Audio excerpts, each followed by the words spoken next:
क्या आपको लगता है कि धन केवल किस्मत वालों को ही मिलता है, या फिर मेहनत ही सब कुछ है? अगर आप भी इन दो ध्रुवों के बीच उलझे हैं, तो यह वीडियो आपकी सोच को पूरी तरह बदल सकती है। इसमें आपको मिलेगी एक ऐसी रहस्यपूर्ण लेकिन वास्तविक समझ जो बताएगी कि लक्ष्मी कब आती है, कब जाती है और कैसे आपके कर्म ही आपका भाग्य बनाते हैं। एक ऐसी कहानी जो आपकी आत्मा को छू जाएगी और आपके धन को देखने का नजरिया बदल देगी। तो चलिए शुरू करते हैं। एक समय की बात है जब दिल्ली के एक छोटे से मोहल्ले में रहने वाली भावना नाम की महिला सुबह सुबह दरवाजे पर खड़ी होती और अपनी सूनी आंखों से आसमान की ओर देखा करती। 3 बच्चों की मां, एक मध्यम वर्गीय परिवार की गृहिणी और पति की सीमित आय के बीच पिसती हुई भावना के जीवन में कोई बहुत बड़ी आशा नहीं बची थी। लेकिन एक चीज थी जो रोज उसे खींचती थी, घर के छोटे से मंदिर में रखी हुई लक्ष्मी की मूर्ति। वो रोज उस मूर्ति को देखकर एक सवाल पूछती थी, मां, तू मेरे जीवन में कब आएगी? मगर इसी भावना की कहानी अचानक नहीं, धीरे धीरे बदलेगी। और जब बदलेगी तो सिर्फ उसके घर की आर्थिक हालत नहीं बदलेगी, बल्कि उसका आत्मसम्मान, सोच और लक्ष्मी को देखने का नजरिया भी पूरी तरह बदल जाएगा। लोग आमतौर पर लक्ष्मी को एक देवी मानते हैं, वो जो पूजा से प्रसन्न होती है, दीप जलाने से खुश होती है या फिर त्योहारों पर घर में लाई जाती है। लेकिन ये कहानी सिर्फ भावना की नहीं, हम सभी की है। क्योंकि असली सवाल ये है कि क्या लक्ष्मी सिर्फ एक मूर्ति है? क्या वो बाहर से आती है या हमारे भीतर ही कहीं छिपी होती है? जब हम कहते हैं कि लक्ष्मी प्रतीक नहीं, चेतना है, तो इसका मतलब ये नहीं कि हम पूजा या धार्मिकता को नकार रहे हैं, बल्कि इसका अर्थ ये है कि हम उस चेतना को पहचानें जो हर उस व्यक्ति में होती है जो सृजनशील है, जो उदार है, जो अपने जीवन में संतुलन बना सकता है। लक्ष्मी सिर्फ मुद्रा नहीं है, वो संतुलन है। वो तब आती है जब जीवन में न कंजूसी होती है, न फिजूल खर्ची। वो तब आती है जब कोई महिला या पुरुष अपने जीवन की हर भूमिका को गरिमा से निभाता है, चाहे वो मां हो, व्यापारी हो, कलाकार हो या शिक्षक। अष्टलक्ष्मी यानी लक्ष्मी के 8 रूप इस चेतना को गहराई से दर्शाते हैं। ये 8 रूप हैं: आदि लक्ष्मी, मूल समृद्धि; धान्य लक्ष्मी, अन्न की समृद्धि; धैर्य लक्ष्मी, साहस की समृद्धि; गज लक्ष्मी, सामाजिक मान सम्मान; संतान लक्ष्मी, संतान की संपन्नता; विद्या लक्ष्मी, ज्ञान; धन लक्ष्मी, धन वैभव; और विजय लक्ष्मी, जीवन में सफलता। अगर इन 8 रूपों को ध्यान से देखा जाए तो समझ आता है कि ये किसी बैंक अकाउंट की संख्या नहीं, बल्कि जीवन के अलग अलग क्षेत्रों में संतुलन और भराव को दर्शाते हैं। भावना को जब पहली बार एक छोटे से सेमिनार में अष्टलक्ष्मी के बारे में सुनने का अवसर मिला तो वो जैसे चौंक गई। उसने सोचा, मुझे तो लगता था कि लक्ष्मी का मतलब सिर्फ पैसा है, पर यह तो मेरे जीवन के हर हिस्से से जुड़ी है। उसी दिन उसके मन में एक बीज अंकुरित हुआ। क्या हो अगर मैं इन 8 लक्ष्मियों को अपने जीवन में धीरे धीरे जागृत करूं? उसने खुद से एक प्रयोग शुरू किया। सबसे पहले उसने धान्य लक्ष्मी को पहचानना शुरू किया, यानी अन्न की समृद्धि। उसने घर का किचन व्यवस्थित किया, हर दिन भोजन में विविधता लाई, फूड वेस्टेज बंद किया। उसके बाद धैर्य लक्ष्मी, क्योंकि 3 बच्चों और रोजमर्रा की कड़वाहट में धैर्य खोना आसान था, उसने योग और प्राणायाम शुरू किया। धीरे धीरे हर लक्ष्मी उसके जीवन में प्रवेश करने लगी, उसका आत्मविश्वास बढ़ने लगा। एक दिन जब उसने पास की महिलाओं को घर बुलाया और उन्हें सिखाया कि कैसे घर पर रोटी रोलर से डिजाइनर पापड़ बनाए जा सकते हैं, तो महिलाओं ने कहा, भावना दीदी, आप तो बहुत कुछ जानती हैं, हमसे तो ऐसा कभी हुआ ही नहीं। यही उसकी विद्या लक्ष्मी का जागरण था। उस दिन से उसने एक छोटा सा होम बिजनेस शुरू किया, पापड़, अचार और घर की बनी मिठाइयां बेचने का। धीरे धीरे उसका व्यवसाय बढ़ा। पहली बार उसके घर में वो चीजें आईं जो पहले सिर्फ ख्वाब होती थीं। वॉशिंग मशीन, बच्चों की कोचिंग, पति के लिए नया मोबाइल। लेकिन ये सब सिर्फ पैसों से नहीं हुआ। ये हुआ क्योंकि भावना ने लक्ष्मी को बाहर से बुलाने के बजाय अपने भीतर जगाया। उसने कमल को प्रतीक नहीं, एक संकेत माना। कमल जो कीचड़ में रहकर भी सुंदर रहता है। उसने समझा कि हाथी सिर्फ एक पशु नहीं, बल्कि जीवन में शांति और गरिमा का प्रतीक है। उसने महसूस किया कि हाथ से बहता धन सिर्फ उदारता नहीं, बल्कि विश्वास है। जो देता है वही पाता है।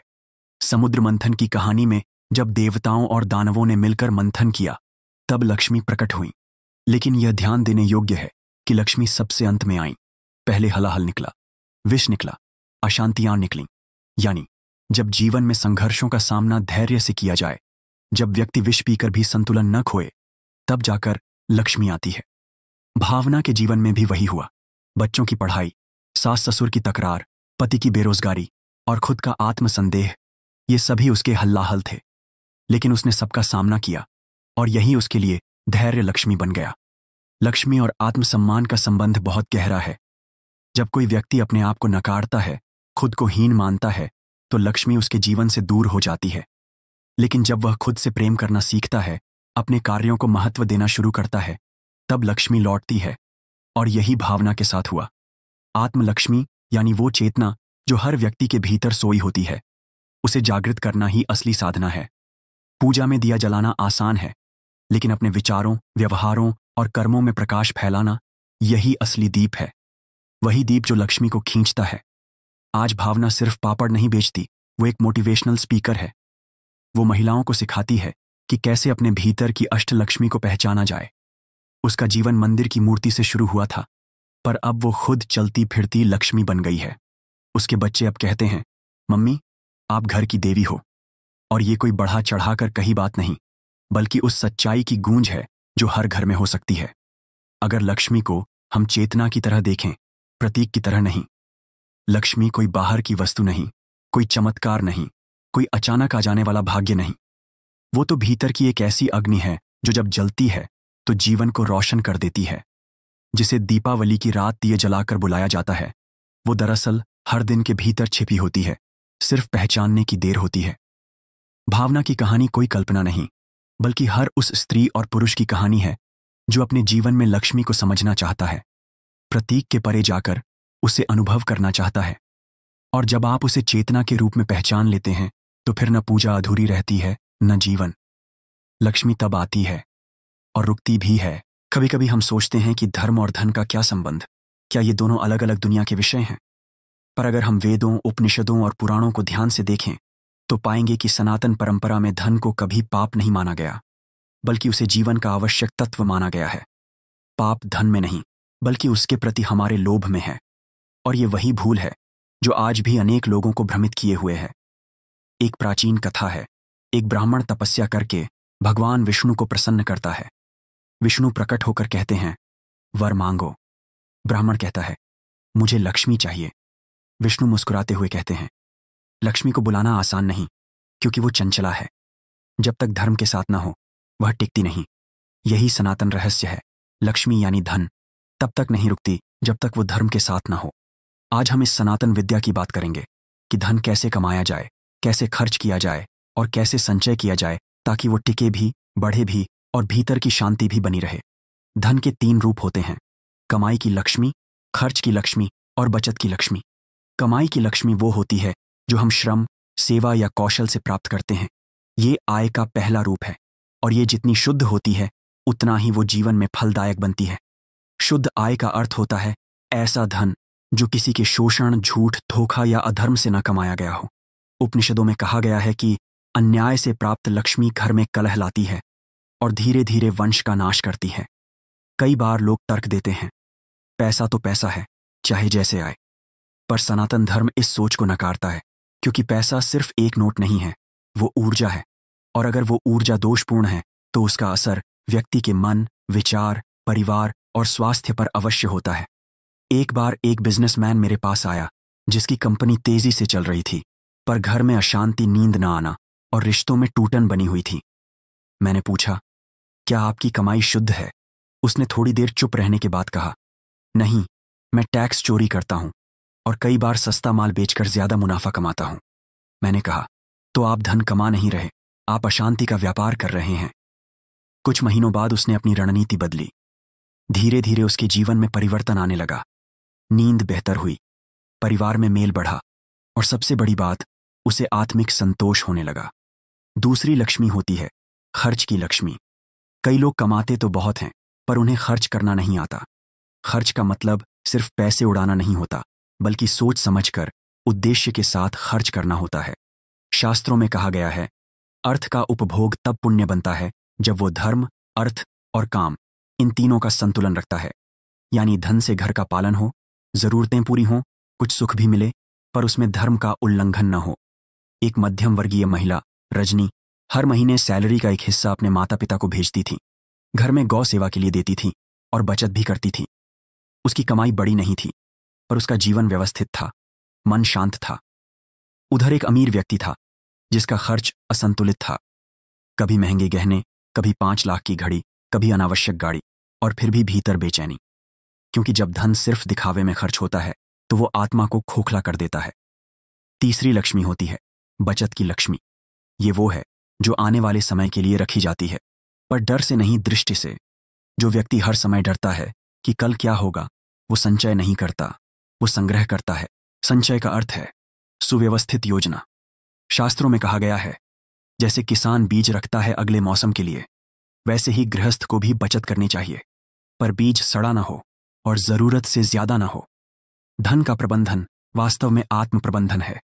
जिस तरह मन की गति को समझना जरूरी है, वैसे ही धन की गति को समझना जरूरी है। धन भी जल की तरह है। यदि वह रुका रहे तो सड़ जाता है, यदि बह जाए तो सुखा देता है, पर यदि नियंत्रित प्रवाह में हो तो जीवन को पुष्ट करता है।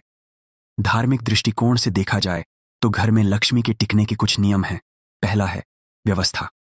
जिस घर में चीजें बेतरतीब हों, बिखरी पड़ी हों, वहां लक्ष्मी नहीं टिकती, क्योंकि लक्ष्मी सौंदर्य और संतुलन की प्रतीक है। दूसरा है स्वच्छता। ये केवल शारीरिक सफाई नहीं, बल्कि विचारों की, रिश्तों की और भावनाओं की स्वच्छता भी है। जहां ईर्ष्या, कलह, अपवित्रता हो, वहां लक्ष्मी रूठ जाती है। तीसरा है सात्विकता, यानी जीवन का ऐसा तरीका जिसमें संयम, सदाचार और सेवा हो। अब बात करें एक महत्वपूर्ण तत्व की, दान। पुराणों में अनेक प्रसंग हैं जहां कहा गया है, जो धन देता है वही धनवान होता है। दान सिर्फ किसी गरीब को पैसा देना नहीं है। दान का अर्थ है सहयोग की भावना से, बिना अहंकार के कुछ देना। दान से धन कैसे बढ़ता है? क्योंकि जब आप देते हैं तो आप ब्रह्मांड को संदेश देते हैं, मेरे पास पर्याप्त है, और यही भावना धन को खींचती है। जो हमेशा डरता है कि मेरे पास कम है, वो अपनी ऊर्जा को संकुचित कर देता है। एक बार एक गरीब शिक्षक ने एक अनाथ बच्चे की फीस भरी। अगले महीने उसे एक विशेष स्कॉलरशिप के तहत प्रमोशन मिला। लोग बोले, ये तो संयोग है, पर धर्म कहता है ये संयोग नहीं, कर्म का फल है। अब करें तुलनात्मक विश्लेषण, एक लालची अमीर और एक धार्मिक मध्यम वर्गीय का। लालची अमीर, उसके पास कार, बंगला, महंगे गहने हैं, पर उसका मन हर समय तनाव में है। कौन आगे निकल रहा है?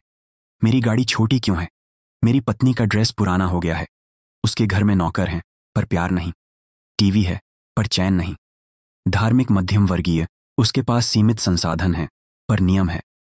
हर सुबह घर में दिया जलता है, शाम को सभी साथ बैठकर खाना खाते हैं। बच्चों को बताया जाता है कि पैसा मेहनत और सेवा से आता है। लक्ष्मी दोनों के पास जाती है, पर एक के पास टिकती है और दूसरे से रूठ जाती है। ये भाग हमें ये सिखाता है कि धन सिर्फ बैंक बैलेंस नहीं है, वो तो जीवन की एक चाल है, एक चेतना है, एक प्रवाह है। जब हम वेदों से लेकर घर के किचन तक हर जगह उसकी गति को समझते हैं, तब हम उसे सिर्फ कमा नहीं पाते, बल्कि सहेज पाते हैं। अंत में यही कहा जा सकता है, धन का धर्म यह नहीं कि तुम गरीब रहो, बल्कि यह है कि तुम समृद्ध बनो, लेकिन समृद्ध को समझदारी, शुद्धता और सेवा से संभालो। लक्ष्मी तब आती है जब उसके लिए जगह बनती है, बाहर भी और भीतर भी। धन को पाने के लिए लोग क्या क्या नहीं करते। मंदिरों में लंबी कतारें लगती हैं, लक्ष्मी माता की मूर्तियों को चांदी की पालकी में बिठाया जाता है, सोने की थाली में नैवेद्य सजाए जाते हैं, और मंत्रों की गूंज से घरों की दीवारें गूंजती हैं। पर फिर भी कई बार ऐसा होता है कि लाख कोशिशों के बावजूद धन नहीं आता, या आता है और टिकता नहीं। उसका कारण यह है, लक्ष्मी को जबरदस्ती बुलाया नहीं जा सकता। वह कोई वस्तु नहीं है जो बल से लाई जाए। वह तो एक चेतना है जिसे आमंत्रित किया जाता है प्रेम से, श्रद्धा से और शांति से। पुराणों में एक कहानी आती है। एक व्यापारी था, बहुत धनी। रोज सुबह लक्ष्मी माता की मूर्ति पर फूल चढ़ाता, दूध से स्नान कराता और महंगे भोग लगाता। पर उसका स्वभाव क्रोधी था। घर में पत्नी से कलह करता, कर्मचारियों को गालियां देता और हर समय चिंता में डूबा रहता। कुछ ही वर्षों में उसका व्यापार गिर गया, कर्ज बढ़ा और परिवार बिखर गया। एक संत ने उससे कहा, तू रोज लक्ष्मी पर फूल तो चढ़ाता है, पर अपने घर की गृह लक्ष्मी का अपमान करता है। लक्ष्मी तब नहीं आती जब बाहर दिखावा हो, वो तब आती है जब घर का वातावरण उसे बुलाए।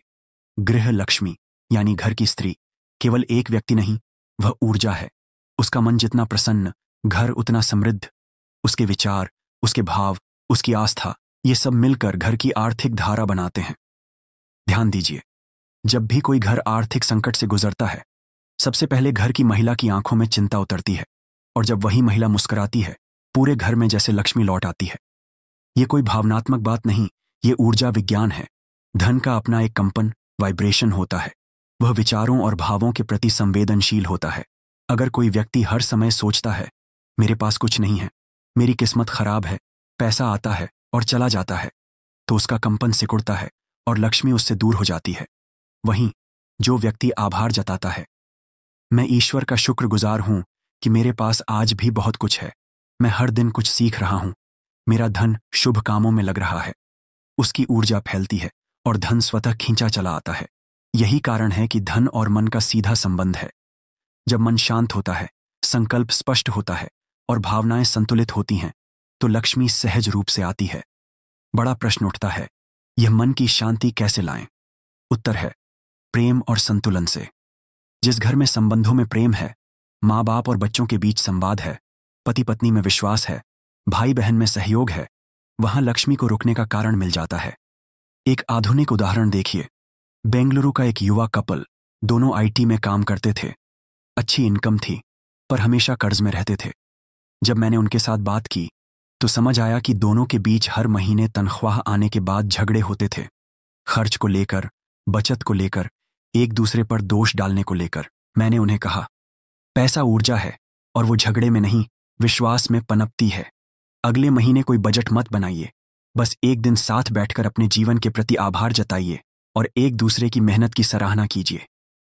उन्होंने ऐसा किया। कुछ ही महीनों में कर्ज कम हुआ, खर्च में समझदारी आई और धन की स्थिरता बनने लगी। लक्ष्मी को मनाने के आधुनिक तरीकों में सिर्फ मूर्ति की पूजा ही नहीं, बल्कि घर की व्यवस्था, संबंधों में प्रेम और मन में शांति सबसे प्रभावी माध्यम बन चुके हैं। ध्यान एक ऐसा शक्तिशाली उपकरण है जिससे हम अपने भीतर के कंपन को धन के अनुकूल बना सकते हैं। जब आप रोज सुबह कुछ पल आंखें बंद करके सिर्फ यह सोचें, मैं सक्षम हूं, मैं देने के योग्य हूं, मैं सदुपयोग करता हूं, तो ये विचार धन को आकर्षित करते हैं। घर की व्यवस्था भी महत्वपूर्ण है। हर वस्तु का एक स्थान हो, घर में रोशनी, सुवास और स्वच्छता बनी रहे, ये सब धन के लिए आमंत्रण बन जाते हैं। अब बात करते हैं गुरुकुल प्रणाली की। प्राचीन भारत में शिक्षा का उद्देश्य केवल ज्ञान अर्जन नहीं, बल्कि चरित्र निर्माण और आत्मनिर्भरता भी था। गुरुकुल में बच्चों को ब्रह्मचर्य, संयम, सेवा और अर्थनीति सिखाई जाती थी। लक्ष्मी का स्थायी रूप, विद्या यानी ज्ञान, वही है जो व्यक्ति को आत्मनिर्भर बनाता है। एक छात्र की कहानी है जो बहुत गरीब था, लेकिन गुरुकुल में उसे शास्त्र, संगीत और व्यावहारिक ज्ञान सिखाया गया। वर्षों बाद वही छात्र एक प्रसिद्ध शिक्षक बना और उसके पास इतना धन आया कि उसने कई गुरुकुल बनवाए। लक्ष्मी तब स्थायी होती है जब वो ज्ञान के साथ आती है। अब विज्ञान की बात करें। आज न्यूरोसाइंस ये कहता है कि हमारा मस्तिष्क पॉजिटिव वाइब्स पर ज्यादा तेजी से काम करता है। अगर हम धन की कल्पना डर और कमी से करें, जैसे अगर पैसे नहीं आए तो क्या होगा, तो मस्तिष्क का डर वाला हिस्सा सक्रिय हो जाता है और निर्णय लेने की क्षमता घट जाती है। लेकिन अगर हम धन को प्रेम, आभार और उद्देश्य से जोड़ें, पैसे आएंगे तो मैं अपने माता पिता को तीर्थ पर भेजूंगा, मैं कुछ लोगों की मदद करूंगा, तो मस्तिष्क के रचनात्मक हिस्से सक्रिय हो जाते हैं और यही व्यक्ति को अवसर दिखाते हैं। Positive energy, fast income growth, यह कोई भावनात्मक अवधारणा नहीं, बल्कि न्यूरोलॉजिकल और स्पिरिचुअल सच्चाई है। तो अब प्रश्न उठता है, हम क्या करें? सबसे पहला, गृह लक्ष्मी का सम्मान करें, उसके श्रम को, उसकी भावनाओं को, उसकी दृष्टि को, क्योंकि जब वो मुस्कराती है तो लक्ष्मी प्रसन्न होती है। दूसरा, धन का विचार बदलें। पैसा कोई पाप नहीं है, वह प्रेम का साधन बन सकता है अगर हम उसका उपयोग सही दिशा में करें। तीसरा, ध्यान और आभार का अभ्यास करें। रोज कुछ पल शांत बैठकर उस धन के लिए आभार जताइए जो आपके पास पहले से है, और संकल्प लीजिए कि आने वाला धन शुभ कार्यों में लगेगा। चौथा, घर में संवाद और सहयोग की संस्कृति लाएं। जिस घर में मिल बैठकर योजनाएं बनती हैं, जहां एक दूसरे की बात सुनी जाती है, वहां धन को रुकने में आनंद आता है। लक्ष्मी एक देवी हैं और देवी वहीं जाती हैं जहां उन्हें प्रेम से बुलाया जाए, भय से नहीं। आप उन्हें आमंत्रित कर सकते हैं, लेकिन उनके स्वागत की तैयारी करनी होगी। मन को शांत करना होगा, भावों को ऊर्जावान बनाना होगा और जीवन को अर्थपूर्ण बनाना होगा। यही है लक्ष्मी का आवाहन। धन आता है तो हम कहते हैं लक्ष्मी की कृपा है, और जब चला जाता है तो कहते हैं भाग्य खराब था। लेकिन क्या सचमुच लक्ष्मी केवल भाग्य से आती है, या हमारे कर्म भी इसमें निर्णायक भूमिका निभाते हैं? भारत की आध्यात्मिक परंपरा इस प्रश्न का उत्तर संतुलित रूप से देती है। कर्म ही भाग्य बनाता है, यानी जो आज तुम्हारे पास है वह तुम्हारे ही किसी पूर्व प्रयास, संकल्प या पुण्य का परिणाम है, चाहे वह इस जन्म का हो या किसी पूर्व जन्म का। पुराणों में बार बार एक बात दोहराई गई है, अज्ञात पुण्य से आई लक्ष्मी तब तक टिकती है जब तक व्यक्ति उसका सदुपयोग करता है। कई बार हम किसी व्यक्ति को देखते हैं, अचानक अमीर हो गया, कोई बिजनेस हिट हो गया या कहीं से जमीन बिक गई और करोड़पति बन गया, पर अगले ही कुछ सालों में वही व्यक्ति कर्ज में डूबा होता है, रिश्ते बिगड़ जाते हैं और जीवन अस्त व्यस्त हो जाता है। ऐसे में एक दृष्टिकोण यह भी है कि वह समृद्ध अज्ञात पुण्य से आई थी, पर उसे स्थायी बनाए रखने के लिए जो सत्कर्म चाहिए थे वे नहीं हो सके। पुण्य और कर्म का यह संतुलन ही लक्ष्मी को टिकाए रखता है। प्राचीन ग्रंथों में 3 मार्ग बताए गए हैं, कर्म योग, भक्ति योग और ज्ञान योग। इन तीनों के अनुसार भी धन की प्राप्ति संभव है, पर हर मार्ग का एक अलग दृष्टिकोण है। कर्म योग कहता है, तुम जो भी कर्म करते हो अगर वह निस्वार्थ और श्रेष्ठ है तो उसका फल अवश्य मिलेगा। इसका अर्थ है कि मेहनत, ईमानदारी और सेवा का कर्म, चाहे छोटा हो या बड़ा, धन को बुलाता है। भक्ति योग कहता है, यदि तुम्हारा हृदय श्रद्धा से भरा हो और तुम अपने धन को ईश्वर की संपत्ति मानकर उपयोग करो तो धन स्वतः बढ़ता है। भक्त कभी गरीब नहीं रहता, क्योंकि उसके पास ईश्वर की कृपा होती है जो उसके सीमित साधनों में भी अपार संभावनाएं खोल देती है। ज्ञान योग कहता है, सच्चा धन वह है जो तुम्हारी आत्मा को मुक्त करे और तुम्हारे भीतर वैराग्य के साथ कर्तव्य की भावना भी रखे। इस मार्ग में व्यक्ति कमाई करता है पर उसमें आसक्त नहीं होता, वह धन को साधन मानता है, साध्य नहीं। अब बात करें उस समय की जब लक्ष्मी चली जाती है। हमें संकेत मिलते हैं पर हम अक्सर उन्हें अनदेखा कर देते हैं। घर में बार बार झगड़े होने लगते हैं, कुछ भी काम समय पर नहीं होता, वस्तुएं टूटती हैं, स्वास्थ्य बिगड़ने लगता है, अचानक अनचाहे खर्च बढ़ जाते हैं, नींद कम हो जाती है और मन में बेचैनी रहने लगती है। ये सब संकेत हैं कि ऊर्जा का संतुलन बिगड़ चुका है। लक्ष्मी स्थूल रूप में नहीं, सूक्ष्म रूप में पहले जाती हैं, और सूक्ष्म ऊर्जा ही हमारे जीवन की गति को निर्धारित करती है। ध्यान देने की बात है, आत्मा और धन का एक सीधा संबंध होता है। जिस आत्मा में संतुलन है, करुणा है और उद्देश्य है, उसके पास धन आता है और रुकता है। पर जिस आत्मा में लोभ, असंतोष और आत्मकेंद्रिकता है, वहां धन जाकर भी सूख जाता है। यह बात केवल आध्यात्मिक नहीं, वास्तविक जीवन में भी देखी जा सकती है। दिल्ली का एक व्यक्ति, नाम राजेश, परिवर्तित, जो कभी बहुत बड़ा व्यापारी था, करोड़ों की संपत्ति थी, परंतु वह किसी बाबा के झांसे में आ गया। उस बाबा ने कहा, तुम्हारे ग्रह खराब हैं, लक्ष्मी तुम्हें छोड़ देगी, उपाय करो। राजेश ने लाखों खर्चे, अनगिनत यज्ञ, तांत्रिक क्रियाएं, महंगी पूजा, लेकिन कुछ नहीं बदला। उल्टे उसका कारोबार गिरता गया। एक दिन उसकी पत्नी ने कहा, क्यों ना हम किसी अनाथाश्रम में कुछ समय बिताएं और बच्चों की पढ़ाई का खर्च उठाएं। राजेश अनिच्छा से तैयार हुआ। वहां जाकर उसने पहली बार किसी के चेहरे पर अपनी कमाई की वजह से सच्ची खुशी देखी। बच्चों ने उसे दादाजी कहा और उसे फूलों का हार पहनाया। उसी दिन राजेश की सोच बदली। वह फिर किसी तांत्रिक के पास नहीं गया। उसने कारोबार को नए ढंग से शुरू किया, सरल, पारदर्शी और सेवा भाव से, और कुछ ही वर्षों में उसका जीवन वापस समृद्ध हो गया। पर इस बार वह अधिक शांत और हल्का महसूस करता था। यह है लक्ष्मी की सच्ची सिद्धि, जब धन सेवा में लगे और आत्मा हल्की रहे। आज के समय में जब हम सफलता को केवल पैसों से मापते हैं, वहीं कुछ लोग ऐसे भी हैं जो धन को एक माध्यम मानते हैं, और वह माध्यम बनते हैं दूसरों के जीवन में बदलाव लाने का। बेंगलुरु की एक महिला उद्यमी श्वेता, जो एक स्कूल चलाती हैं, उनका मंत्र है प्रॉफिट फॉलोज पर्पस। उनके स्कूल में हर बच्चे को स्कॉलरशिप का एक अवसर मिलता है, और उनका स्टाफ सबसे पहले इंसान है, फिर कर्मचारी। वह कहती हैं, मैं लक्ष्मी का निमित्त हूं, वो मुझसे होकर जाती है, मैं उसे रोके नहीं बैठ सकती, मुझे उसे चलने देना है। ये सोच ही उन्हें हर साल नया विकास देती है। अब विज्ञान की दृष्टि से देखें, धन एक ऊर्जा है। जो व्यक्ति इसे रोकता है, जमा करके बैठता है, वहां यह सड़ती है। जो इसे गति देता है, सेवा और सत्कर्म में लगाता है, वहां यह बढ़ती है। ये थर्मोडायनामिक्स के उस नियम की तरह है। एनर्जी कंजर्व्ड रह सकती है, पर एक्टिव तभी होती है जब वो सर्कुलेट करे। तो जब हम धन को अपने जीवन का केंद्र नहीं, साधन बनाते हैं और उसे प्रेम, सेवा, कृतज्ञता के साथ चलाते हैं, तब लक्ष्मी की कृपा स्थायी होती है। इसका एक और उदाहरण, एक साधारण शिक्षक जिसका वेतन सीमित था, लेकिन हर महीने वह 500 रुपये किसी जरूरतमंद छात्र की फीस में देता था। उसे कभी कर्ज नहीं हुआ। उसका बेटा विदेश में पढ़ा और उसका जीवन शांत, व्यवस्थित और समृद्ध रहा, क्योंकि उसने धन को अपने लिए नहीं, एक बड़ी चेतना के लिए उपयोग किया। वह खुद लक्ष्मी का माध्यम बन गया। अंततः प्रश्न यह नहीं है कि लक्ष्मी हमें कब मिलती है। प्रश्न यह है, क्या हम उसके योग्य हैं? क्या हम उसे केवल पाने के लिए चाहते हैं या उसके माध्यम से कुछ देने के लिए भी तैयार हैं? क्योंकि जब आप लक्ष्मी को प्रेम, कृतज्ञता और सेवा से आमंत्रित करते हैं, तब वह आती है, रुकती है और आपको दूसरों के लिए प्रेरणा बना देती है।